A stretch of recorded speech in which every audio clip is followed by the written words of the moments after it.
deuxième jour d'excentricité, donc là c'est un moment intéressant puisque les artistes sont déjà arrivés sur place depuis hier, voire depuis lundi. Il y a déjà une énergie, une dynamique qui s'est créée, la rencontre entre les gens de l'école, les gens qui arrivent un peu de partout. On est déjà dans une dynamique de groupe où chacun s'entraide, chacun apprend un peu à se connaître un peu plus et puis à intrigué par le travail, la curiosité du travail de chacun.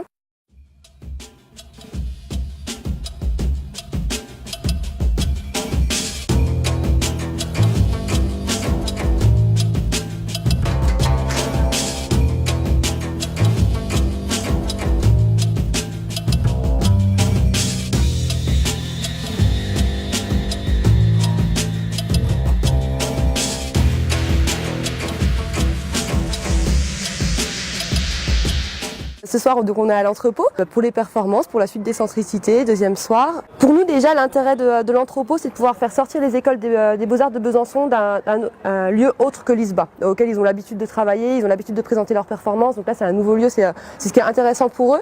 On a aussi, je dirais, un rapport peut-être à la nature qui est plus direct ici qu'à l'ISBA, avec le Doubs qui passe devant l'entrepôt, la montagne derrière, c'est hyper vert. Et puis, mine de rien, c'est des performances qui, pour certaines, qui prennent de la place, surtout en fin de soirée. L'intérêt, voilà, c'est ça, cet espace qu'on a et qu'on n'a pas nécessairement à l'école. Et puis un petit peu aussi le fait qu'ici on privilégie les performances qui nécessitent peu de technique, peu de vidéoprojecteurs, peu de ce genre de choses.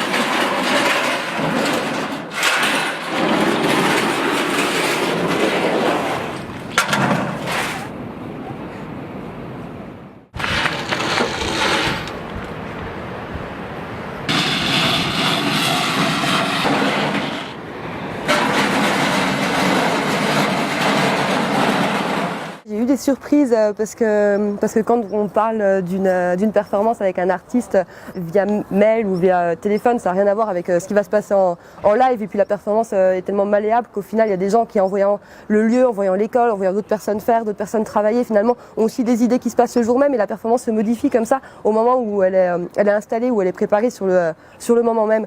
Donc bien sûr, j'ai été surprise, des choses auxquelles je m'attendais. Et dans l'ensemble, ce que j'ai beaucoup apprécié moi cette année, c'est d'avoir pu suivre justement cette évolution au début de la journée, l'idée même de l'artiste qui a pu démarrer il y a de ça 1 ou 2 semaines ou un mois avant le festival, et comment au fil du temps finalement elle évolue, comment en arrivant sur le moment elle évolue, comment tout ça se met en place. Pour moi c'était vraiment agréable et le résultat final du soir.